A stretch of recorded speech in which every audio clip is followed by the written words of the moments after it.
Hey everyone, my name is Christina. I am making this video for a couple of reasons.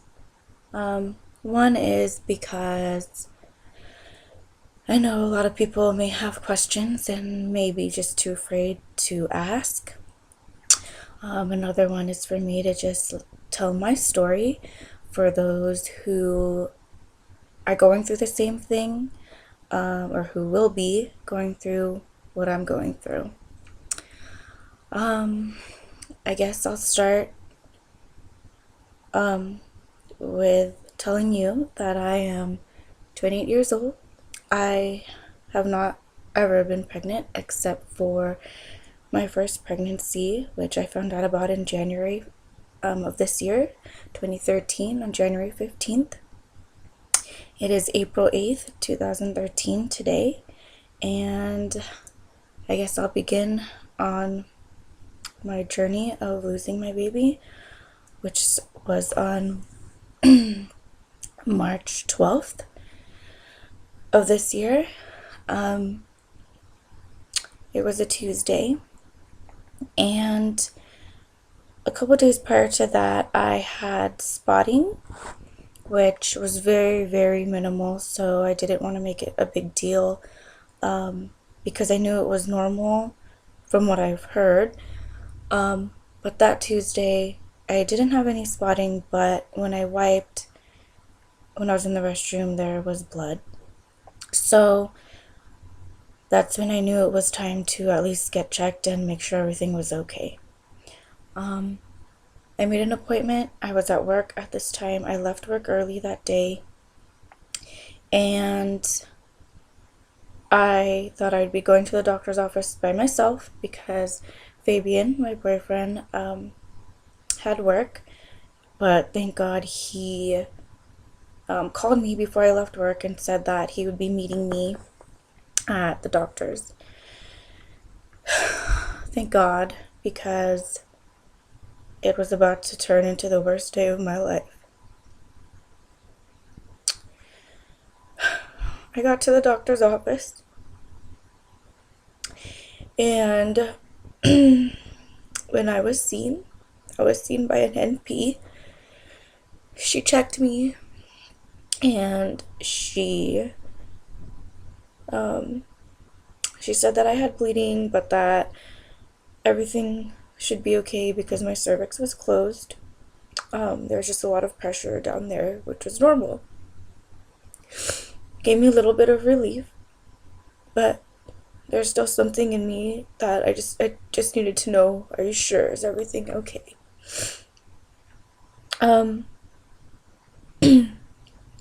She went on and got the Doppler to hear the heartbeat, and she couldn't find anything. She said that the ultrasound machine was being used, so not to worry, and she'll be right back with the machine. When she came back, she did the vaginal ultrasound, which I had done my previous ultrasound, which everything was okay. So I knew what the baby had looked like my first visit. This time around was completely different. And looking at the screen, before she said anything, I already had tears in my eyes because I knew that something was wrong.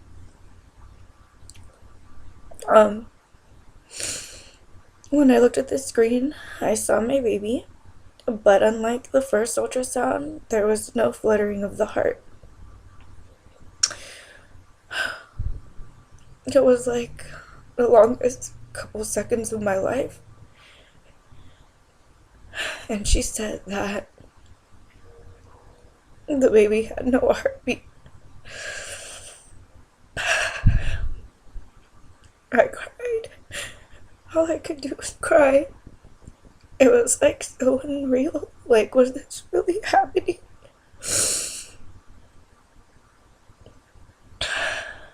She left us alone for a while, and I just cried. Fabian just held me. It was the worst moment. um, then another doctor came in and talked to us. The NP came back. I don't even remember. It was like they told me what my options were. One was to let it happen naturally at home. Um, Two was they could give me a pill that would help me pass the baby. Um, Three, I could schedule a D&C, which is surgery, which they would just clean out my uterus. At this point, or this day actually, I had my second ultrasound scheduled for a week after this. So according to my LMP, my last menstrual period, I was 13 weeks. But they had told me that the baby had already stopped growing a couple weeks before. So anyway, I had chose to schedule a D&C. I knew that I would just be put under. They would take care of everything. I left. The doctor's feeling very empty. I can't even describe it. That night, I couldn't sleep. I don't really know what I was thinking, and I went in the next day. I went into work, and I couldn't even hold it together for 5 minutes. I was a complete mess.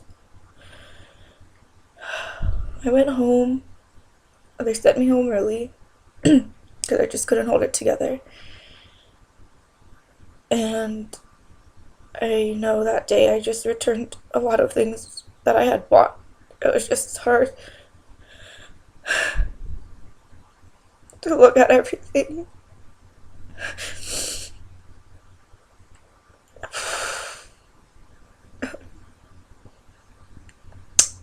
That week, Fabian had been house sitting for some friends, so I went over there.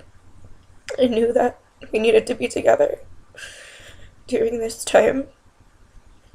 So that was Wednesday. Wednesday night, I experienced a lot of back pain. That day was actually just really hard in general. Just taking in all the emotions. And then the physical pain started to kick in that night. Mind you, my D&C wasn't scheduled until Friday. Thursday morning, it was 4 a.m. and I woke up. I couldn't sleep. I was having a lot of pain. Now I know what contractions feel like. I didn't know what they were at first, but I knew that nature was going to take its course that day. So it was March 14th.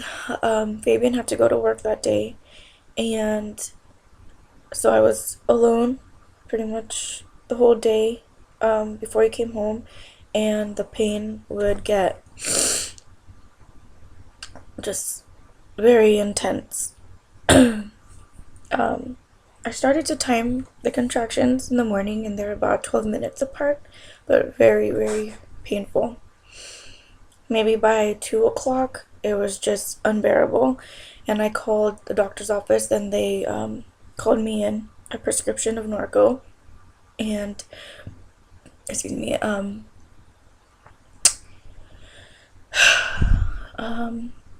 Fabian came home about 4 p.m., 5 p.m., and by that time, contractions are about 5 minutes apart. I got in the shower, and I said, we really have to go get this medication because I can't even handle the pain anymore. Now I understand why people don't care if an epidural needle is this long, because at that point, I would have taken anything. So we went to the store to pick up my medication, and I can only imagine what people were thinking around me because I was just in so much pain I couldn't even hide it. I took the Norco at 7 p.m. On our way back, we were actually at Carl's Jr. drive-through line because none of us had eaten. Um, and oh gosh, you can, the feeling when you have to pee but you can hold your pee, this was completely different. I guess it's when they say your water breaks. So it was 3 gushes of just there's no holding it in. I had started to have tears in my eyes. It was so painful. I couldn't believe this was really happening. He pretty much yelled at the person, was like, oh, we need to cancel our order, this is an emergency. And so we left, and good thing the line was not long. Rushed back to the house, and good. In the toilet, there's just a lot of blood. I think I did see what was my baby. I picked it up from the toilet. I know that may be gross, but I was very curious. By that time, Fabian was gagging, and I was like, why are you watching me? Why are you looking if you're gagging? And he was just like, I didn't think you were going to be fishing in the toilet, but I just couldn't help myself. It was very tiny. I didn't know what else to do. I kind of got freaked out. So I was just like, I'm sorry. And I just put it back in the toilet because I didn't know what to do. After that, another few gushes came out. You just can't hold it. It just comes out. And it was a sack like this big. I picked that up too. I was still curious, and I kind of just messing with it. And by that time, obviously the pain went down because I had already passed everything. Earlier, when they had called my medication in, the nurse had said that there was no way I was going to be able to deliver, I guess, everything naturally because of the size of the baby already. But I did, but I still went to the ER because of the bleeding. So we got to the emergency room at 9 p.m. Since we were coming from Livermore, we had to go all the way to Walnut Creek, and I let him, eat and everything because I knew it was going to be a long night. So we got there, and the doctor was like, whoa, you look very pale. So I had to explain everything that had happened that day, what I was going through. And they gave me 2 IVs of fluid. They did lab work and everything. They did another ultrasound, and of course, they confirmed that everything had passed through. The doctor still wanted to check me, and she told me that I was still, I still had a lot of bleeding. So they were going to do an emergency DNC that night.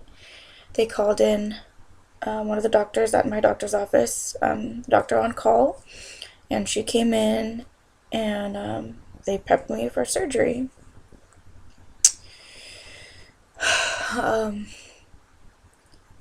They wheeled me into the operating room. I looked at the clock. It was 12:20, nighttime, midnight. I looked at the instruments table, and I was like, oh my god, scared out of my mind. Everyone was prepping themselves. You can't really do much. You're kind of strapped down to the bed or whatever, and just see everyone prepping themselves and getting ready to get this done. Of course, Fabian wasn't able to be in there with me, and I cried. I cried because it was just very hard. I didn't really know how to feel. The last thing I remember is the anesthesiologist telling me, I'll see you when you wake up. And they put the oxygen on me, burnt my throat. And the next thing I remember is I woke up, I looked at the clock, it was 2:20 in the morning. And I was just like, whoa, what just happened? I don't even remember them opening my legs or anything, so it was kind of a freakish moment. Um, the nurses were great, the doctors were great. The recovery nurse called in prescriptions at 2 in the morning. Um, I felt kind of still in pain. They gave me pain meds while I was still there. Um, and then they finally called Fabian to come and, to get me. Um, we went and got my prescriptions. It was, thankfully there was a 24-hour CVS in San Ramon that had the meds that I needed. So we went there, and I was so hungry, so we actually went to McDonald's while we were waiting for my medicine, and we got home at 4 a.m. That was 24 hours of pain, physically and emotionally. It was the longest day of my life. Friday came around, and thankfully Fabian had that day off already since I was supposed to have my surgery that day. So he was there to help me and just be there with me. I don't even remember much of that day. I remember that night almost clearly, though, because that night I remember um, just touching my stomach and realizing that my baby was no longer there, no longer physically with me. That was very, very hard. It still is very, very hard. Um, so, the days after that, everything seems like a blur, though it seems fresh. I can't really explain. A woman who loses a child, a pregnancy, everything. There's a very empty feeling. Um, this morning, even, you know, I thought that, wow, I was supposed to be 17 weeks this week. And, 16 to 17 weeks is when you're supposed to start feeling your baby kick inside. I'm supposed to be feeling that, but instead I feel nothing. I feel empty. Sometimes the pain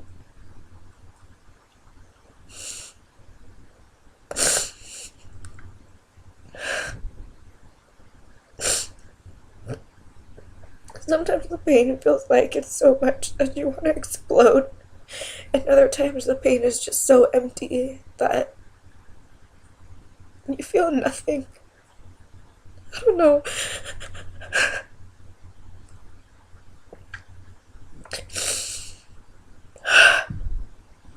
It's hard. And you don't want people to feel like, or to think like you're exaggerating and you're making such a big deal. Because it's like the baby wasn't even born, or, but no matter what, my baby was inside of me. And at one point, he was alive, and he did have a heartbeat. And you'll never forget it.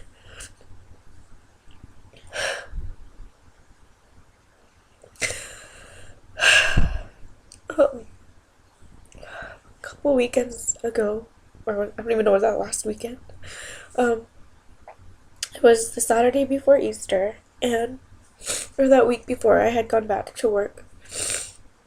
And I thought I was doing pretty well. I hadn't cried all week at work. I held it together. I think keeping busy helped.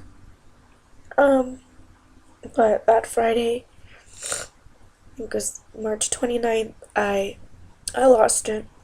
I cried silently to myself different times of the day. At work, I cried on my break in my car.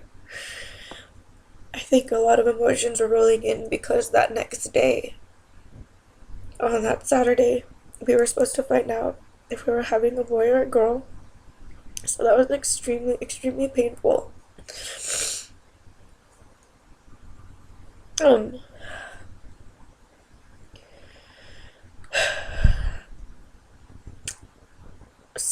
that Sunday was Easter, and I didn't realize how painful a holiday would be. I didn't think it would be that big of a deal. It was Easter, um, but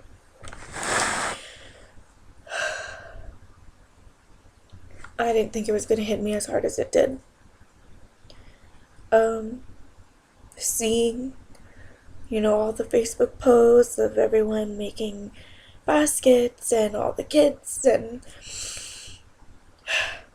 that was really hard. I cried and cried that morning.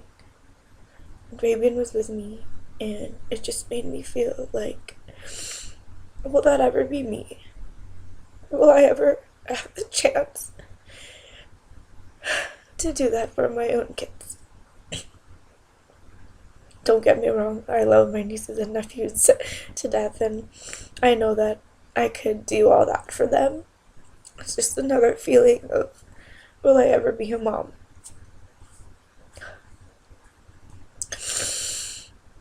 On that day, I've been wanting to do a balloon release, and we got pink and blue and white balloons, and I wrote on them just little messages to our little angel, and we let them go, and it was a very beautiful moment for me, for us. It was a little relief, but no matter what, the pain is so strong. I never knew that it was, the physical pain was going to be the way it was. I didn't look up, natural miscarriage, because I knew I was going to have the D&C, and then it was just all dealing with all that, and then the emotions that came. It's a lot. It's a lot to deal with. If you know anyone who's going through this,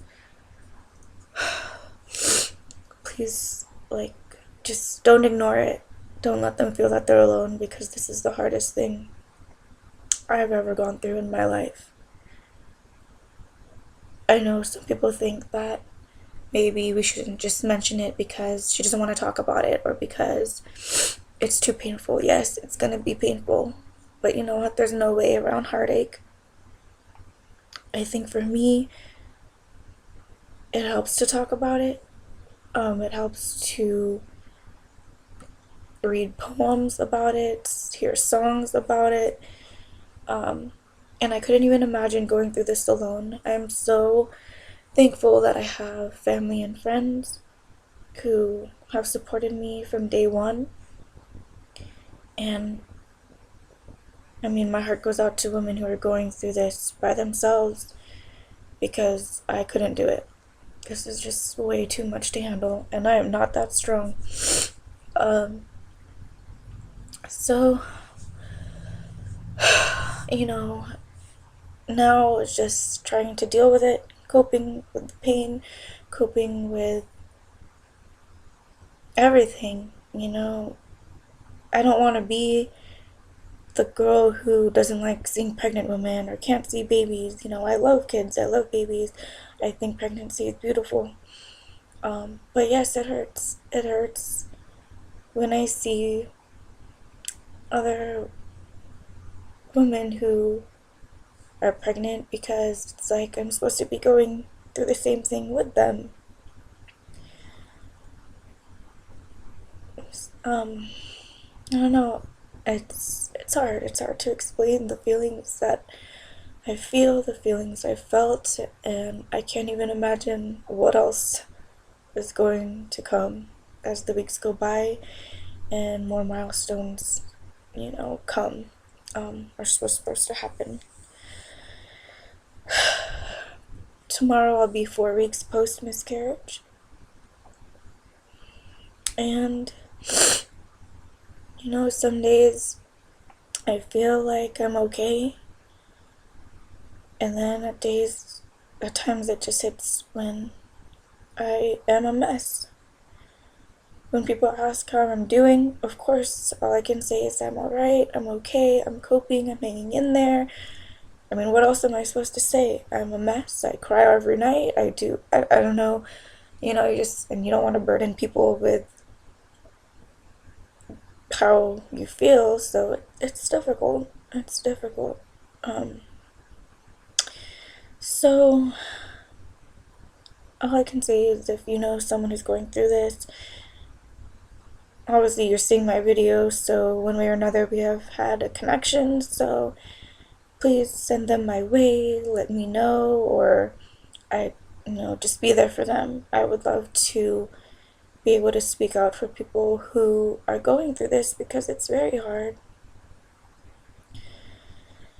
So that's kind of my story, what I went through physically, what I'm still going through emotionally.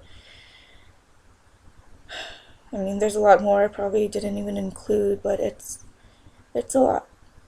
But thank you for listening, and you know, I hope this does get easier. But until then, it has changed me forever. Thank you for everyone's prayers, everyone's love and support. It means the world to us. Um, you know, there's just so many new feelings that come up after this happens, and it hurts more to question why this happened. Like, I don't want to question God, but at the same time, it hurts. And sometimes I do question things, would I not have been a good enough mom? Is it just not that point in my life where it was supposed to happen? I mean, obviously not. Obviously it happened for a reason. But it's hard. It's hard to accept the reasons why your child was taken from you. There's a feeling of guilt. Was it really not something I did? Or was it? Yesterday, a whole new, deeper feeling came in me. The feeling of inadequacy. As a woman, wow, like, am I just really not able to carry a child? Will I ever be? You just feel a lot of feelings, a lot of loss, a lot of pain, and it's hard. So, thank you for your continued support, because I know I will keep needing it. Thank you for listening. Love you guys. God bless.